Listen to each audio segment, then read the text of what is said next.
ሚኒስትር የነበሩት ታዬ አጽቀሥላሴ ነበሩ።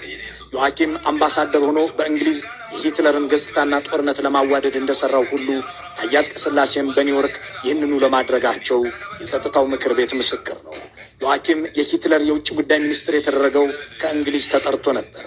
ታዬ አጽቀሥላሴ መሰል ሹመት ከአብይ አህመድ የተሰጣቸው ከኒውዮርክ መልስ ነው።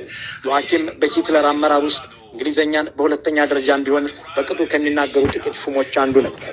ታዬ አጽቀሥላሴ እንግሊዘኛን ከነንቆቅልሾቹ ከሚችሉ ጥቂት የአብይ አህመድ ሹሞች አንዱ ናቸው። የዮአኪም ቮን መንግስት ፈጽሞት የነ ታዬ አጽቀሥላሴ አገዛዝ ያላደረገው ነገር አንዳች የለም።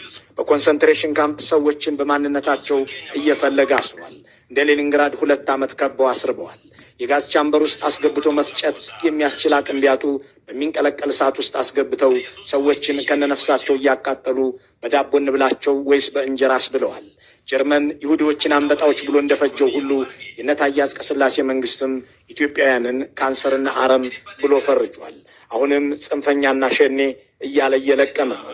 እነ ዮአኪም ቮን ጌስታፖ እንደነበራቸው ሁሉ እነ ታዬ አጽቀሥላሴም ኮሬ ነገኛና ጉድግ አላቸው። እነ ዮአኪም የእጃቸውን አግኝተዋል። እነ ታዬ አጽቀሥላሴ ደግሞ በሩሲያ ድል ላይ ብቻ ሳይሆን እንደ ዮአኪም ቮን ባሉ የግብር አምሳያዎቻቸው ሙት ዓመት ላይ ለመታደም